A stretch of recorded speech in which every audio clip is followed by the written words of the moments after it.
Hello everyone, welcome to my channel. In the last lecture we already talking about the some sentences are started with the different words. In the previous lecture we already talking about it is extremely that means somewhere we are going to express the various expressions. जब भी अलग अलग expressions आते हैं तो उनकी शुरुआत करते समय हम it is extremely that ऐसे भी sentence लिख सकते हैं. तो today's chapter is also about the different beginning of the sentences. आप communication में अगर उनकी शुरुआत उन sentence से करोगे तो एक अच्छा सा impression बनेगा. Yeah, today we are talking about the sentences those are started with it is matter of dash dash. So what is actually here? It is matter of that. That means we are talking about the some subject. कभी कभी ऐसा होता है कि एक subject के बारे में हम लोग बात करते हैं तो एक स्टेटमेंट होता है जो शॉर्ट में भी बोला जाता है और एक स्टेटमेंट ऐसा होता है जो हमेशा हमें अगर एक्सटेंड करना है तो फिर किस तरह से करेंगे. If you are talking about it is matter of, okay, so the sentence is started with it is matter of, then remaining we are just putting here the expression. होता क्या है कि एक्सक्लेमेटरी सेंटेंस में आपने देखा होगा कि अलग अलग एक्सप्रेशंस आते हैं. कभी रिग्रेट फीलिंग आता है, कभी जॉय आता है, कभी सैड आता है, कभी हैप्पीनेस फीलिंग होता है, कभी शेम फीलिंग होता है. So these are the different expressions. अगर हम उनसे अगर शुरुआत करें तो आप देखेंगे कि जहाँ पे एक्सक्लेमेटरी कुछ वर्ड्स होते हैं जैसे कि hurray, then ouch, then alas, then हाँ, alas, fee. So these are the words. Those have the various expressions. Okay? जिनमें अलग अलग एक्सप्रेशन है. अभी इनको लेकर हमें सेंटेंस अगर बनाना है तो फिर किस तरह से बनाएंगे. तो हुर्रे में एक्सप्रेशंस होता है एक्सप्रेशन ऑफ एक्साइटमेंट. हाँ, मतलब जब आप हैप्पी होते हो या जब जॉय होता है उस टाइम हम लोग हुर्रे का इस्तेमाल करते हैं. ठीक है. Ouch, that is the expression of pain. जब भी कुछ तकलीफ है उस टाइम हम लोग इस तरह का इस्तेमाल करते हैं. Expression of sadness. And fie fie is also expression of regret, और we can say that shame. इस तरह का सेंटेंसेस आता है. नाउ अभी ये सेंटेंस अगर ऐसे आए तो इनमें एक एक्सप्रेशन है जैसे कि हुर्रे मान लो, आउच है, अलास है, फीफी है. इनमें एक अलग एक्सप्रेशन है जो हमने यहाँ पे देखा. हाँ, एक और एक्सप्रेशन है ओ का होता है expression of surprise. Expression of surprise. Understand. So these already हमने इसके बारे में पढ़ लिया है. लेकिन सेंटेंस की शुरुआत अगर इट इज मैटर ऑफ लिख के अगर हमें करना है तो फिर किस तरह से करेंगे, क्योंकि ये तो हमने देख लिया है. पहले भी बहुत सारे चैप्टर में हमने इसके बारे में पढ़ा था. अलग अलग एक्सप्रेशन को दिखाने के लिए ये तो वर्ड्स है, इनका ये सब एक्सप्रेशन है. इनमें हमें सबसे ज़्यादा कहाँ पे ध्यान देना है? Happy, joy, then pain, sadness, shame है, रिग्रेट फीलिंग है, सरप्राइज है. इस तरह के जो एक्सप्रेशन है इनको हमें सेंटेंस में दिखाना है. तो फिर किस तरह से लिखेंगे? फॉर एग्जाम्पल कि मान लो एक ऐसा सेंटेंस आया. एक और वर्ड है जैसे मैं बता रहा हूं, यहाँ पे एक एग्जाम्पल लेता हूं. फॉर एग्जाम्पल ब्रेवो,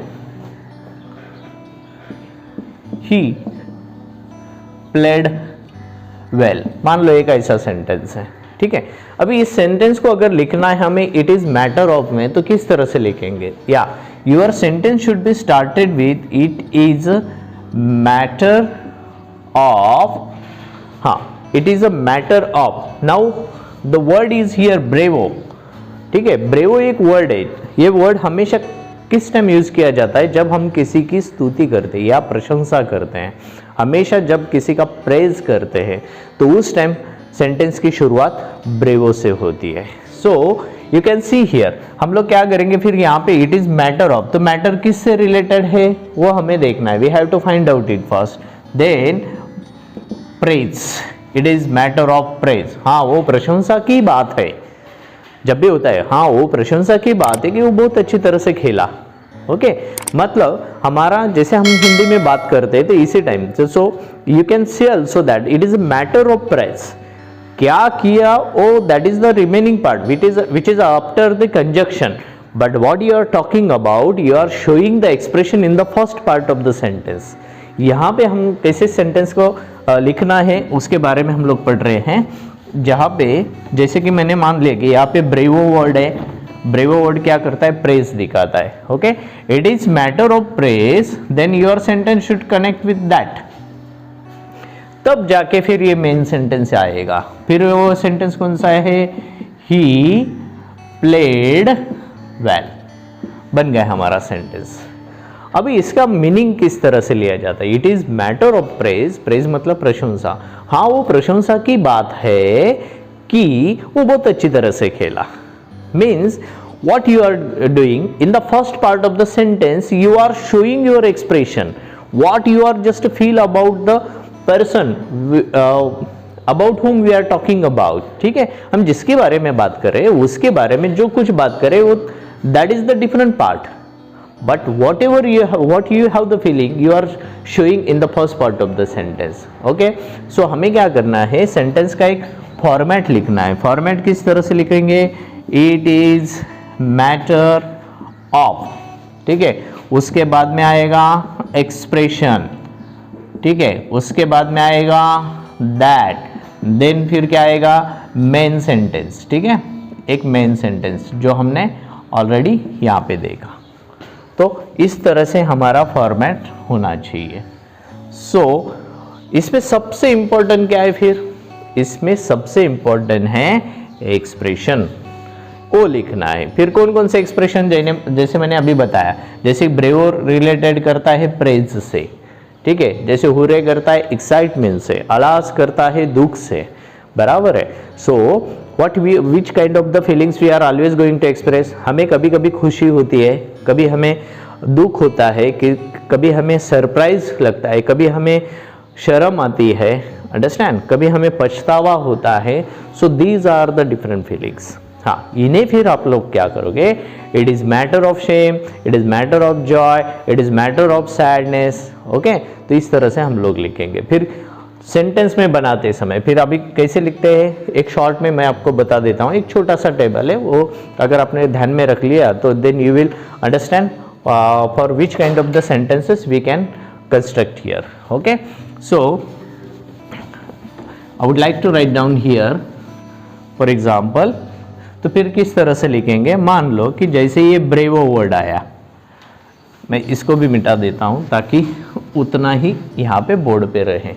ठीक है, पहला वर्ड है ब्रेवो, ये होगा एक्सक्लेमेटरी, इसका एक्सप्रेशन आता है प्रेज, फिर उसमें आता है इट इज मैटर ऑफ, फिर आगे आप लिखना है। फिर हम क्या लिखेंगे, अगर ब्रेवो वर्ड आया तो हमें लिखना है प्रेज को, फिर प्रेज को किस तरह से लिखेंगे, it is matter of praise, फिर तब जाके फिर दैट लिखेंगे, दैट के बाद में रिमेनिंग सेंटेंस।